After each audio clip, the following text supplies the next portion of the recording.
欢迎收看《新闻大白话》，我是主持人翟轩。马上欢迎一下这个阶段加入我们讨论来宾，耶鲁政治学博士郭正亮，大家平安。淡大战略所教授李大中，大家好。还有退役中将帅化明稍后加入我们。我们来看看这个川普现在是不是还在自己骗自己呀？因为他现在真的可能是一种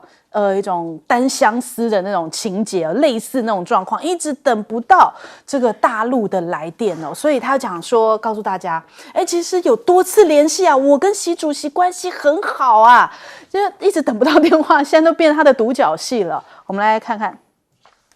Have you ever talked directly to President Xi? I don't want to say that. It's just not appropriate. But you're speaking. Sorry. Has he called you directly,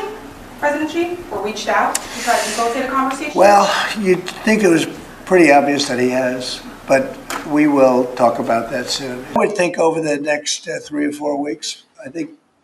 对，他是不是故作坚强？他就说大概很快大概4周之内就会完成这个对各国的谈判呢，也会跟这个中方来进行这样的达成协议也就算没有办法达成协议，也会设定一个目标那他甚至还讲每个国家都希望跟我会晤，包含中国。他自己这样 po 文，他说昨天跟墨西哥总统进行了非常有成效的通话，那同时也跟这个日本最高级别的贸易代表也有这样非常成功的一个会议那包含中国在内的每个国家都希望见面，那今天就来见一见意大利所以都是他自己不断的透过社群平台在讲说现在的这个成果好的不得了啊。那其实美国一直好像希望等到这个中国主动来电或者中国认错但是呢等不到现在中国大陆的网友就给他们一段 AI 影片在嘲讽这件事情我们来看看。对不起，您拨打的用户暂时无法接通 ，Sorry。对，他们终于听到了 sorry， 他们觉得太棒了，但事实上那个只是已经无法接通电话，所以用这种嘲讽。还有这样子的漫画，就是这个当川普呢遇到了习近平的时候，一直很生气了，加34%，加84%，加125%，加145%，加245%，然后对方很淡定也没有要回他任何一句话，淡定的喝着茶，这就是已经表现出来到底谁比较急嘛。那再来看到了这个川普现在是不是还要忙着吵架他自己内部呢也有就反对他做这样关税战的声音嘛。那鲍尔现在也不肯降息，有气的川普说要解雇他我们来听听。On Jerome Powell, you said that the termination of Jerome Powell cannot come fast enough. He says he won't leave even if you ask him to. Oh, he'll leave. If I ask him to, he'll be out of there. But I don't think he's doing the job. He's too late, always too late. 讲到鲍尔真的咬牙切齿甚至他都已经找好了要替代的人选那鲍尔呢他就在讲现在这个通膨失业甚至这个成长全崩同时在恶化情况下也吓坏了市场投资人让美元持续走贬所以目前川普大规模的关税政策其实已经让美国的经济造成前所未有的挑战，联准会也正陷入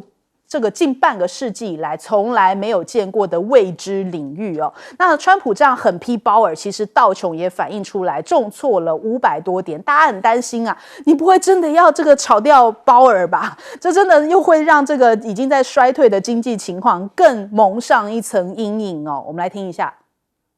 If Chairman Powell can be fired by the President of the United States, it will crash the markets in the United States. We understand that if the New York Stock Exchange, if interest rates in the United States are subject to a president who just wants to wave his magic wand, this doesn't distinguish us then from any other two-bit dictatorship around the world. He's checking that out, and I'm just saying, for the strength of our country, I hope all of you are pushing back at this point. 对，那为什么现在这个他们自己那么的忧虑呢？就是因为中国大陆非常的淡定，而且知道你的痛点在哪里。比方说稀土就是中国大陆早就已经掌握到说这个是美国的痛点，可以作为一个还击手段用7种稀土来对付美国。日本的媒体都在讲说，哇，这一招够狠因为呢，这个7种稀土其实包含战斗机到核反应棒甚至智慧型手机其实通通都需要用到这些稀土而且美国是没有这些金属的提炼能力的那所以 CNBC 甚至讲说，其实中国大陆反制措施储备非常足，还有一套组合拳在等着，不光只是稀土而已接下来可能还会对于一些美国的企业，比方像是 Google 这一类的大公司进行反垄断的调查。美国的智库甚至讲，中方一直在向美方释放讯号，在这场较量游戏当中随时可以出手。那陆方还有很多牌可以用，很多的手段那这些手段会给美方带来不同程度的痛苦，多痛苦呢？现在着急的你看这个微软他们美国已经开始在启动了这个稀土的回收计划了，但是来得及吗？恐怕缓不济急首先我们来请教一下亮哥。我觉得川普就是诸事不顺所以对外都在讲一些自我合理化的下台阶啦。事实上他跟欧盟也不顺跟日本也不顺然后他就说跟日本有重大进展然后日本的谈判代表赤泽亮正还要站在他旁边那欧盟事实上也没有进度而且欧盟是分3阶段要做关税的反制，欧盟是很守法的时间到了就要启动那他当然也希望跟欧盟见面了，就这样那中国大陆那就不用讲了啦，中国大陆从4月3号到现在，我认为双方几乎都没有授权的人见面，都没有那电话也没有人打来那中国看起来也毫无意愿，就是说如果你不提方案，我根本不想跟你谈然后川普除了这个谁打电话这个或者谁接触之外，他还今天又讲了一个新的他说其实我在考虑降税啦因为那个课太高的税我也不是说不要贸易啦你看都在讲这个真有弹性所以我觉得显现出他的焦虑了因为他应该是没有想到会这么不顺他以为大家应该都至少日本日本他本来就要做一个典范嘛，怎么连这个都卡住？那如果日本都谈不出来你韩国现在怎么谈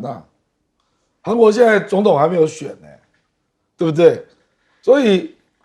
就都只有那个英国啦以色列啦这个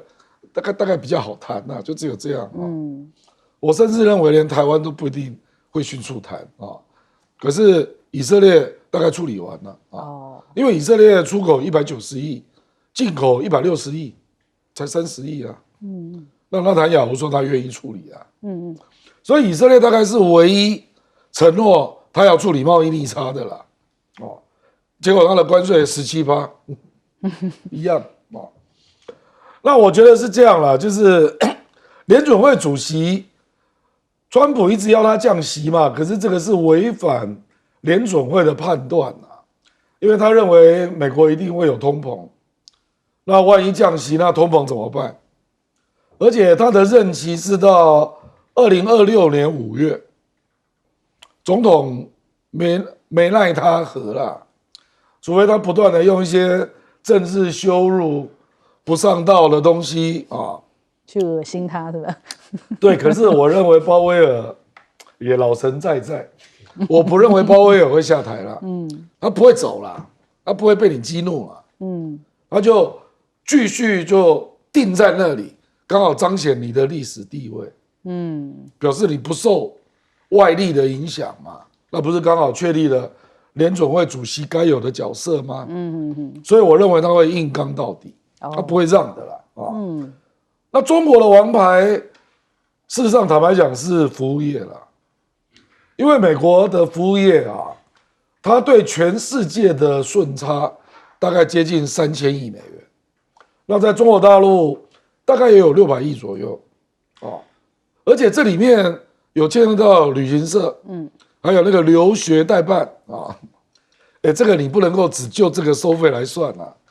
因为旅客到了美国还有其他的消费嘛，对，留学生到美国还有其他的消费，这笔钱大概就有200多亿美元，就是旅行社跟留学代办所以中国大陆其实真的要对美国的服务业来下手，它空间蛮大的啦大概是这样好，请教将军。这个中国大陆啊，最主要它有一个决心先，这个双方较真的时候要看你的底气跟决心嘛。照理讲，它停止买这个波音飞机啊，那10架是小事啊，问题是后面中国大陆自己内部有1000多架，会有这个零附料件跟维修补保的危机。中国连这个都敢下这个赌注啊，那就不是讲空话了，就是我的决心讲，我哪怕我这1000架将来会受到困扰，我都有办法解决。第二个，为什么川普这么急的要跟习近平达成交易呢？因为川普说我可以降一点，但是我还是可以从关税获得利益嘛。那习近平的心态就是说我长痛不如短痛，我就跟你一次对决。因为中国大陆供应的东西啊，跟制裁的东西都是美国民众叫有感的东西。因为中国大陆销的美国最多就是很普遍普罗大众，义乌的小东西啊，家电产品啊，是这个汽车的电池啊，零附料件啊，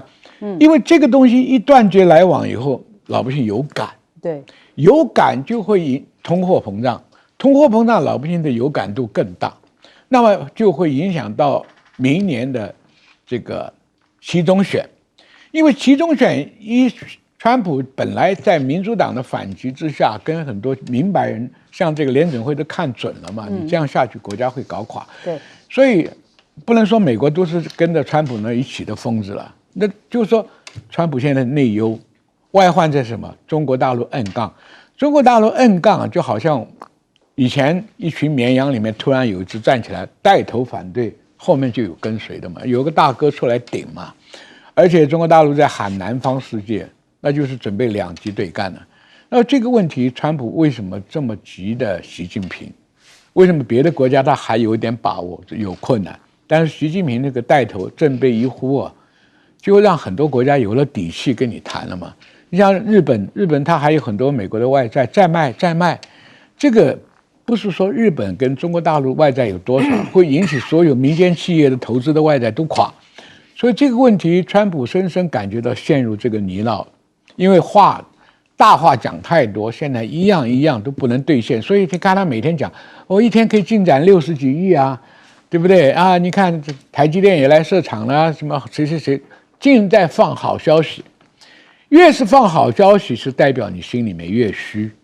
所以这个制裁啊，刚好还有一样东西让他军工复合业最感觉到头痛。这个稀土啊，牵涉到所有高科技武器里面的必要东西。你 F-35一架飞机就要435公斤的稀土，这么大的量，美国要这个军队里面要换6代机啊也好啊，黄蜂也好啊，飞弹也好，这都需要稀土。对，所以这个东西，一个是让军工复合体有感，一个是让普罗大众有感，这两个有感就会造成选举上的反应。所以当明年的期中选一旦变成波压总统以后，川普再玩就玩不下去了。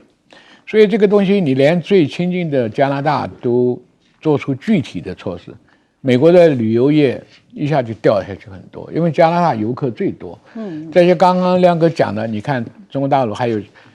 美国大学收我们台湾学生学费就知道，中国大陆去留学生更多啊。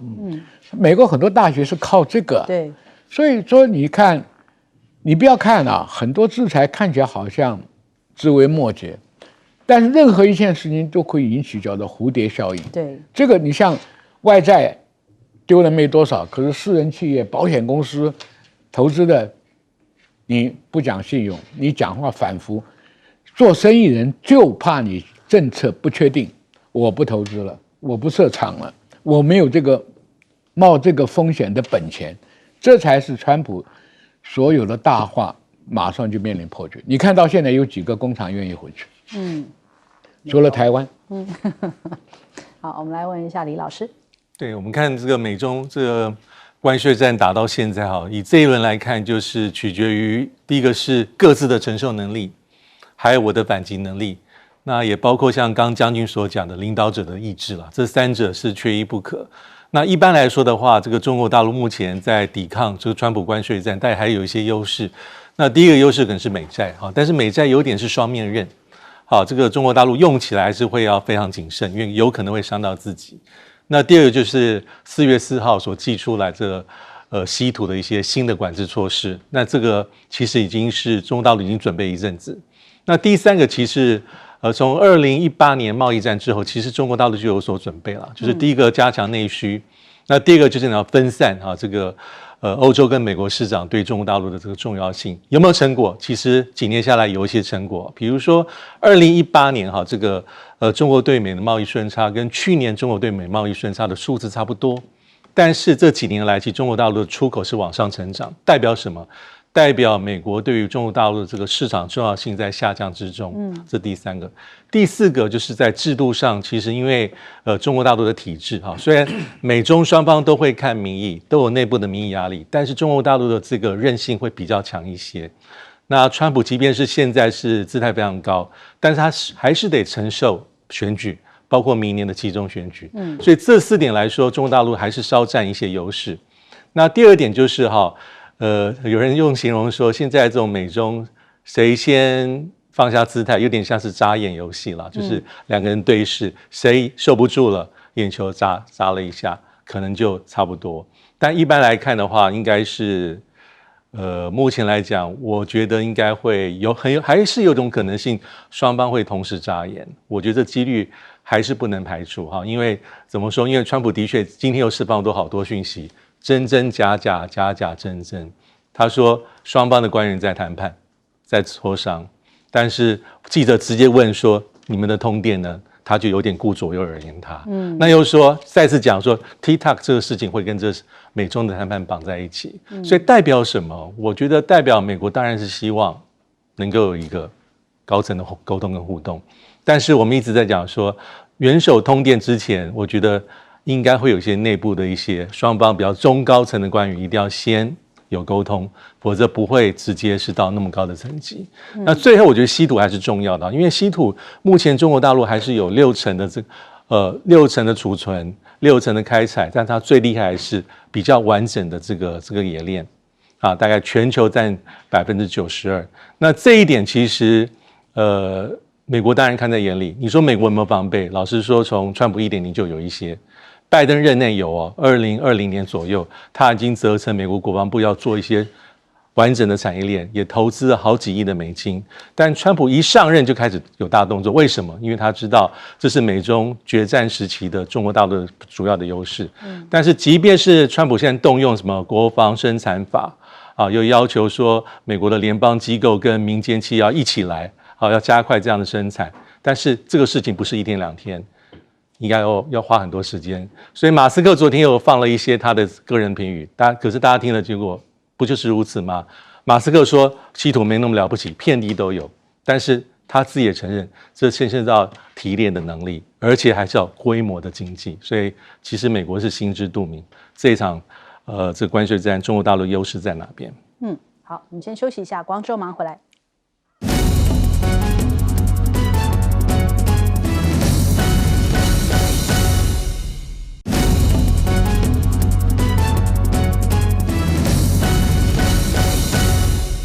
好，马上回来看这个黄仁勋突然出现在北京他脱掉了皮衣，现在穿上了西装，那是跟谁见面呢？跟国务院的副总理何立峰见面了。这样低调快闪去到了北京而且他讲说看好大陆的经济前景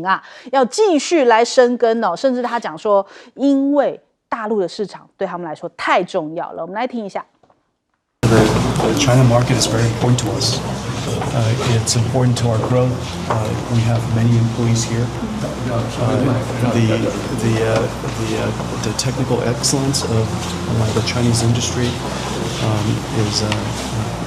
quite impressive, and we benefited from that for the last 30 years. 其实他这一番话在去年的时候就有讲过，就是说大陆的市场是无可取代的所以他当然辉达这一回这个时间点就在他的 H20被限制之后突然就出现在北京了，代表说这真的对于辉达接下来有伤，他可能要寻求更另外的方式来绕开限制，再持续提供给中国大陆这样不同的这个晶片所以他特别讲到说，我们看中这个中国大陆的市场，而且他还跟一个人见面，叫梁文峰啊 ，DeepSeek 的梁文峰见面，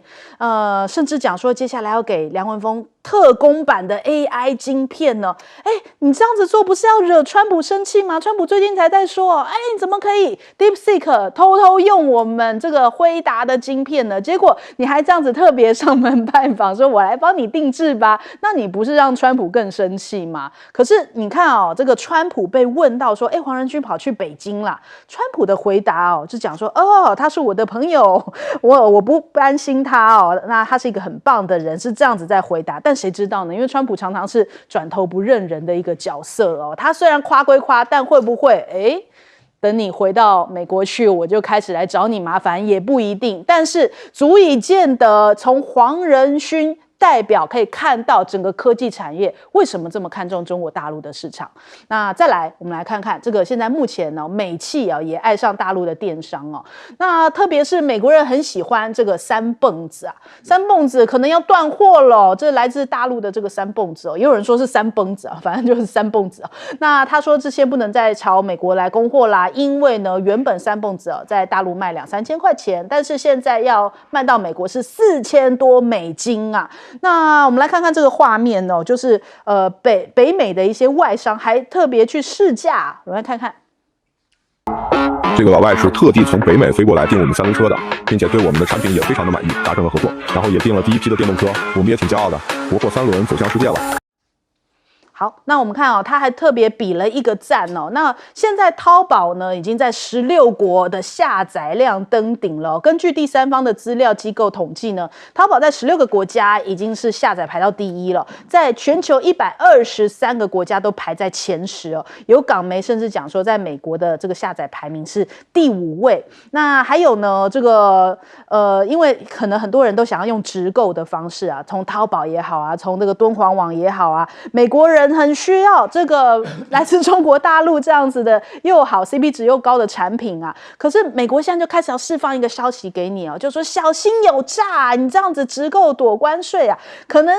没办法阻止你，只好用吓唬你的方式哦，你可能会被骗呐啊，最后啊你其实是没有省到钱的。那现在川普还要出一个新招，说要求各国啊全面一起来围堵中国，要征这个2级关税。2级关税就是说，如果你跟中国大陆之间有贸易的话，我要再惩罚你，有一个2级关税来，希望能够让大家少买中国大陆制的中国货。那另外看看这个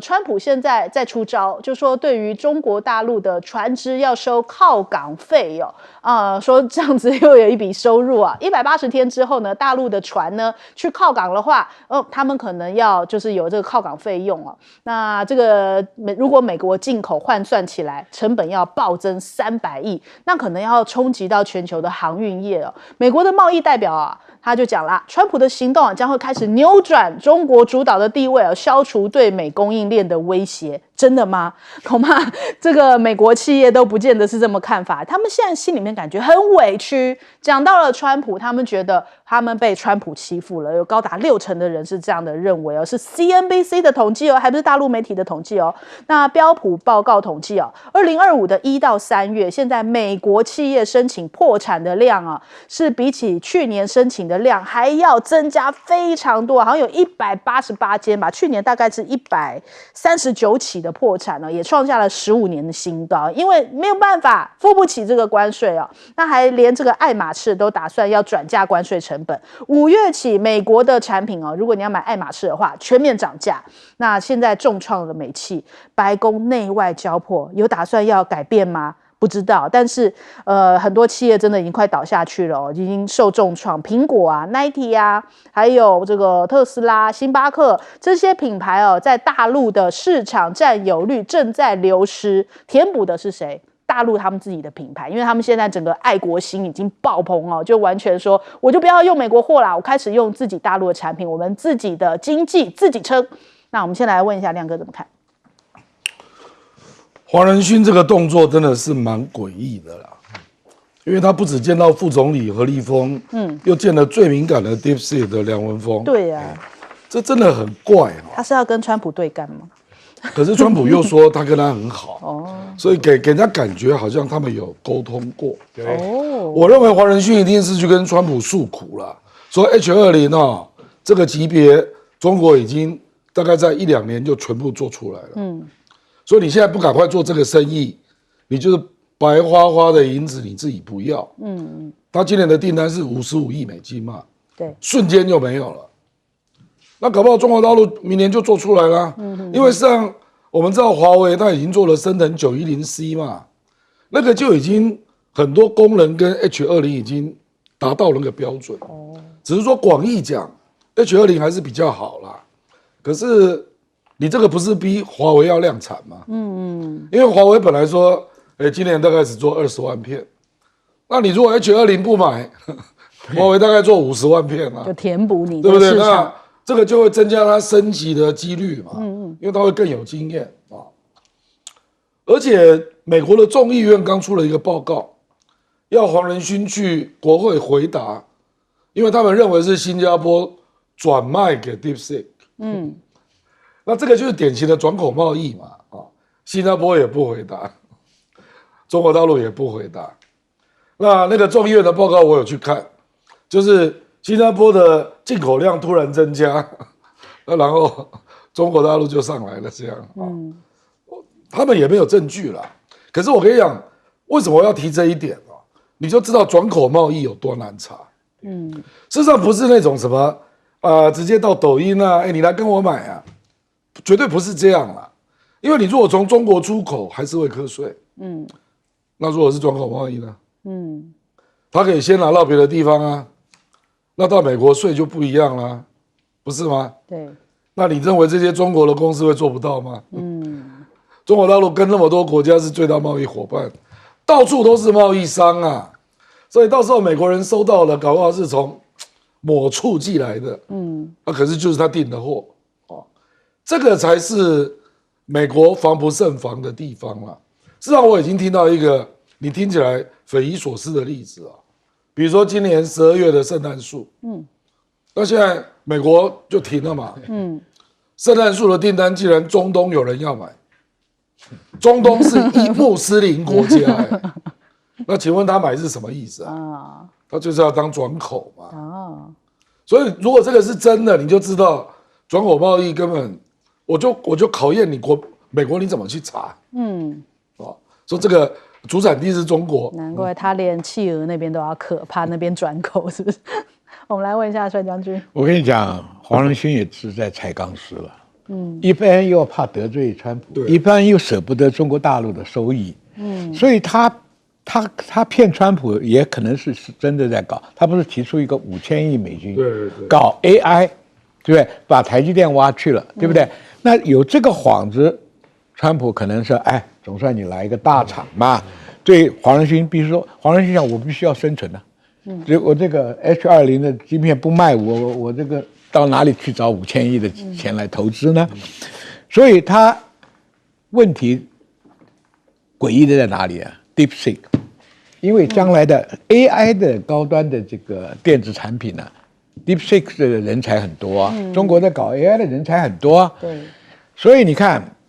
他到台，我觉得他做都有计划了。前2个月不是来到台湾吃小吃，轰轰烈烈抱着跟一大堆，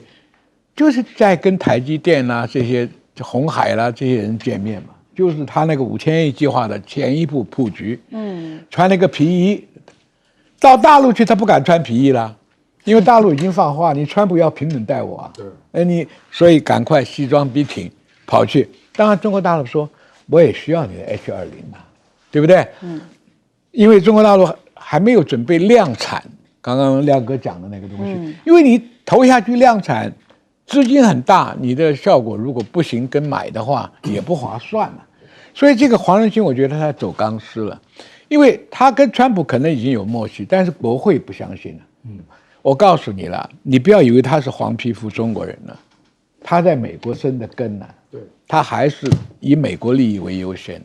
所以中国大陆也要防他。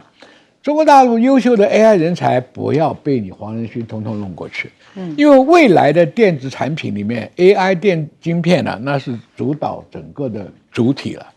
这个东西让美国搞成的话，中国大陆又很困难去追。所以这个问题啊，你不要看我相信中国大陆会有防范的，因为连我们这种笨蛋都猜得出来嘛，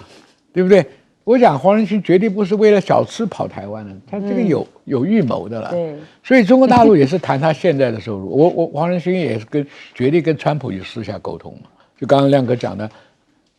对不对？我黄仁勋哪里去筹5000亿啊？那个孙正义那2000亿现在都不晓得到哪去了。所以商人开口啊，对，随时可变的啦。所以大家不要小看了。就如果说中国大陆的 AI 人才尽量被他挖走的话，将来又失去一个很大的一个战场。好，请教李老师。对，对黄仁勋来说，真的是像刚才将军讲的，有点走钢丝了，因为他有一个各方能够理解，然后有一个巧妙的平衡啊。我们可以看到川普的反应也耐人寻味，他说这个没有问题，是好朋友。那到这个北京去，上次去是3个月前，那这次去在这么关键的时刻去，就是特别要强调说。这个中国大陆市场对我是无可替代性，我这边深耕已经很久很久了，所以还是非常非常的特别。那我觉得现在主要是川普的策略啊，因为他已经发动了啊，已经发动下去的话，你要让关税完全熄火，其实没有那么简单啊。因为这一次其实川普我们都说做事情是快狠，但准不准好像不一定啊，因为看目前中国大陆回应的措施看起来也是。有备而来，而且有相当程度的一个信心。那目前就是川普的团队里面什么样的人都有。那现在大概看起来会有一种有一点是黑白脸，但有另外一种这个现象就是看起来不管是内瓦罗啦、财政部长贝森特啦或是商业部长卢特尼特啦，或是马斯克，在这些议题上的发言，有时候不见得非常的整齐口径没有完全的这个统一。但基本上应该也是在川普的这个容忍范围，因为川普最后还是要由他来做所谓的拍板定案，而且他大概也容许团队里面的这个不同的人有时候意见不一，吵架，或是有些矛盾冲突可以，只要这个不要让外界认为说这整个团队失去领导方向就可以，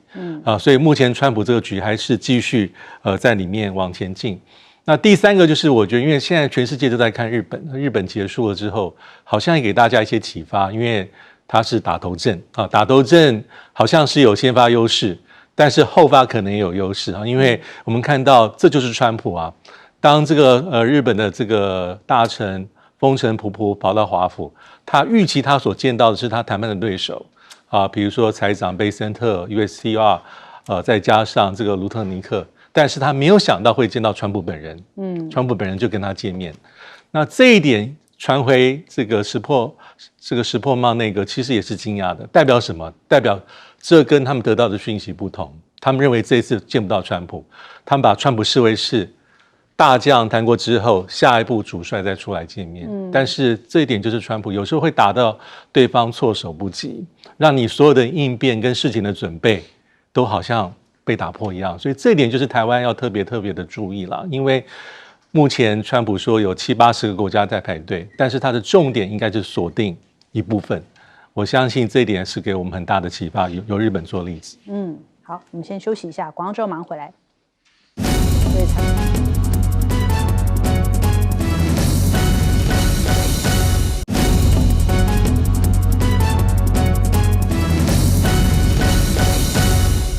好，欧洲现在是不是对于美国的信心啊，真的都已经崩盘了？因为觉得说，今天跟你谈完，到底说不作数啊？会不会一下就被你推翻啊？那现在首先这个第一批去跟川普谈的欧洲呢，欧洲国家是意大利啊。意大利总理梅洛尼啊，他去到那边，然后也在这个镜头前面，想要这个宣扬一下他的政绩啊，然后结果不小心是不是说错话，还是偷臭了川普？我们来听一下这一段。I'm proud of sitting here as Prime Minister of an Italy that today has a very good situation despite the difficulties, a stable country, reliable country, 1 million more jobs in the last 2 years and a half. Great. Inflation is going down, so you forgive me if I promote a bit my country, Yeah, but you're a businessman and you understand me. 对，他说他是商人呐、结果后来被媒体一问哦，你看他就这个表情，才发现自己失言了，吓得眼睛瞪得好大哦。就是媒体问说，哎，你刚刚讲川普是商人吗？还是什么的？问他一下，哎呀，吓了他一下，哎呀，不小心潜意识想要偷臭川普的话，竟然当着川普的面讲，你也是个商人嘛。那所以我们看到欧盟现在对于美国啊，已经准备好了反制清单呐、那他们正在演拟哦，所以最近都没有打算要跟这个川普来谈，但是川普呢，本来是想要借由这个我跟梅洛尼谈得很好，然后他觉得说我跟这个欧盟一定会达成非常棒的协议，但显然我们来看看冯德莱恩的说法，他说呢，熟悉的西方已经不复存在了，他讲欧盟准备要寻找新的贸易伙伴啦，因为世界已经变成了一个球哦，地缘政治上也是，所以欧盟的朋友遍布全球，在告诉川普啊，正如同关税所体现出来的，他讲川普公布对于全球的关税政策之后，现在呢，其实欧盟打算从北美啊、南美啊、亚洲啊这些国家，其实我们这个欧盟哦，都打算要加强合作贸易的纽带啊。那再来，克鲁曼也讲哦，这个川普的反中阵营恐怕是注定要失败哦。那他说呢，这其实凸显了一个教训，就是川普的交易哦，其实像之前啊，有一些这个人国家去跟他。等于说示软示弱，但是呢，现在川普向他们要的更多，凸显说这个跟川普啊，你谈判，买不到宽容待遇啊，反而你越退让，他会更予取予求啊。那克鲁曼讲，中国大陆呢，在这场贸易战当中哦，其实是占上风的。美国建立了反中贸易联盟啊，是注定失败，因为现在的此时此刻，全球哦，凡是有理智的人都不相信川普政府会信守已经敲定的协议，不论对方是政府还是甚至是律师事务所。那再来，我们看到了，他说现在美国的这个国际地位哦。因为美元也因此被动摇了，甚至这个可能会影响到接下来美国政府的这个偿还能力啊。那美国我们现在目前的国债总额已经到达了36兆，占国内 GDP 的120%以上。在 PTT 上面哦，就有人这样发文，就说奇怪了，这个2024年美国进口贸易额大概是3.2兆，但是川普主张的这样的全球的对等贸易哦，会让他进账大概1.1兆美元。说穿了，这就吻合他要付出来的利息哦，那他就是想要白嫖吧？美国想要透过对全球科重税巧妙的转移自身庞大的国债利息。那拜登呢，顶多是让黑人零元购，但是川普则是让每一位美国人都零元购啊，他就这样子点出了一个关键点。那再来。对比一下哦，川普是得罪全世界哦，但是中国大陆却是卖力的跟全世界拉拢当中哦。他们现在不断在推动这命运共同体建设，因为现在大陆已经跟周边的17国达成了这个命运共同体的共识哦，周边25国来签署一带一路的合作协议，然后它这个也成为了18个国家的最大交易伙伴。在去年9月的时候，就跟非洲啊签了这样的命运共同体的这样的一个共识，有包含了53国非洲国家的元首。那4月8号、9号呢，也在北京举行这个中央周边工作会议哦。那这个周边国家包含了29国，包含俄罗斯啊、中亚啊，还有东北亚4国，就日韩、朝鲜、蒙古都有，还有南亚的8国、东南亚的11国。所以中国大陆早就已经做好了万全准备，在积极的拓展跟全球的这种往来，跟美国做法完全是不同的方向。因此这2天登场的广交会啊，人潮破纪录哦。大家现在因为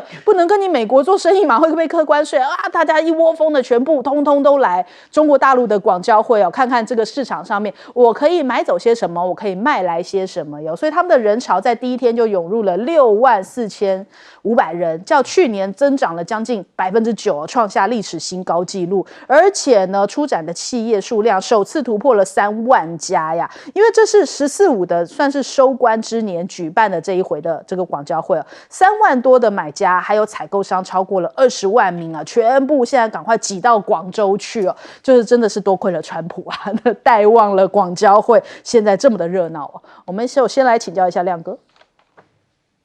这广交会最重要的意义是，它是在美国对中国的关税起算之后，所以这里面一定没有美国的企业嘛，可是它照样还是有这么大的量，我觉得它的好消息是这个啦，那这个我觉得就跟欧洲一样了，我觉得中国跟欧洲就是现在都要挺住嘛。那冯德莱恩，因为那个欧洲本来是邀请习近平到欧洲去嘛，那因为这个时候还在打俄乌战争啊，那中国就不太方便，因为呢欧洲那个场合就是一面倒支持乌克兰啊，所以就变成7月欧洲要去中国，今年非常特别，对，本来应该是1年轮一次嘛，我觉得7月这个就挺有意思了啊，就是中国跟欧洲一定会做一个全面性的谈判。如果说那个时候川普这个关税战还没结束了，那我觉得这个就是一个关键啊，因为中欧可能会有蛮大范围的谈判啊，而且最近他不是换了那个李成钢，